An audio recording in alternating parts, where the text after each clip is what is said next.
Hello everyone and welcome to another News Coolum video and another plug side chat. This one's going to be pretty quick, but I just wanted to talk about something that I've noticed with some of the DC fast charger implementations that we've been seeing recently. For those of you who watched one of my recent videos on a road trip, I came across a Tesla Model 3 that was at one of the DC stops that I'm at, and they can't really use the public DC network, but they can use the level 2, and this one it was plugged into a level 2 AC charger. What I'm seeing, like the Electrify America build outs, as far as I can tell, the new EVgo build out at Baker, a lot of them are foregoing the installation of a level 2 charger. I think that's a mistake. I can see from the perspective of, oh, well, we're trying to build charging locations to facilitate long distance travel, and people don't really use level 2 on long distance travel. That's why we're deleting them from our sites. That's why we're not including them. And I really don't like that. I actually think it's a mistake. I think we need to be including at least one, preferably dual head level 2 charger at every DC fast charging site. And there are a number of reasons for it. Yeah, it's not really going to be your preference if you're on a long distance trip, but most of these sites need to be located near businesses. And the people who are going to be relying on level 2, they're going to be the ones who are going to be there for a longer period of time. Maybe they're employees at the business or the site. It gives them an opportunity to plug in and charge driving an electric vehicle and not needing to tie up space for like a fast charger.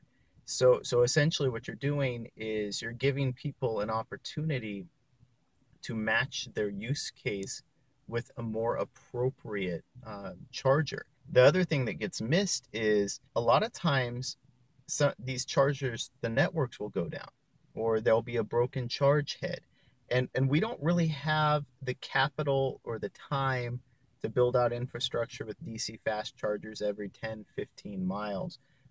Sometimes you need the charge, even if it's a long trip and you're hoping to make it in fast time. It's better than getting stranded. So it gives a backup, right? So that if you're on a long trip and the DC fast charger is not working, well, you still have an opportunity to charge and sort of reorient yourself and say, okay, well, maybe if I charge here for 2 hours, now I can make it to the next DC fast charger, right? So it gives a little bit more flexibility, because the likelihood that a DC fast charger goes down is far higher than a level 2. And the other thing is too, even if there's a business nearby or a park nearby, or so it doesn't even have to be an employee, someone who just wants to spend a little bit more time there than would be appropriate with a DC fast charger. Say they're planning to spend an hour, hour and a half, 2 hours. Well, giving them the option again to use a level 2 means that they're not taking up a DC fast charging space. And as cars get more efficient, and as onboard chargers get a little bit more powerful, it's very easy to see someone getting 80 to 100 miles in a relatively short stay at a location just using level 2. And another consideration that I think people are missing are electric motorbikes. They're becoming more and more popular, and most of them don't come with DC fast charging. And the reason why is their batteries aren't that large. They just don't need that much energy. So you're talking about vehicles that are easily 100 watt hours per mile, even at freeway speeds. So when someone with an electric motorbike stops at one of these sites, they want to be able to charge too, right? And for them, a level 2 charger is a fast charger. Again, if you're getting 100 watt hours per mile, and you have a 10 kilowatt onboard charger, you're charging really, really quickly. And a lot of times these bikes only have 7, 8, 10 kilowatt hour batteries in the first place.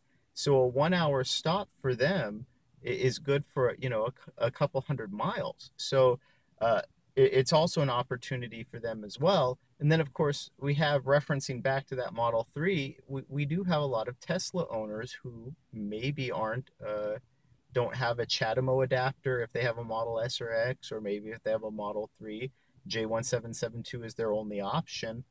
There's no reason to exclude them from a public charging network. I know they're doing their own thing, but just because Tesla on a corporate level is doing their own thing doesn't mean that the public charging network should turn their back on Tesla owners. Like I said, I think it's just a all around mistake. It's such a little cost to add to a DC fast charging implementation for what I perceive as a huge gain in value. I'd love to hear what you think. Not sure if EVgo or ChargePoint or Electrify America or Greenlots would give that much consideration to it, but I'd love to hear what you guys think about it. If you agree, if you think that level twos we need to have at least one or two level two chargers at each DC fast charging location. Personally, I think it's important, and I think it adds redundancy and resiliency, and I think it's a valuable addition. Well, if you enjoyed this video, please like and subscribe. It really helps out the channel, and thank you for watching.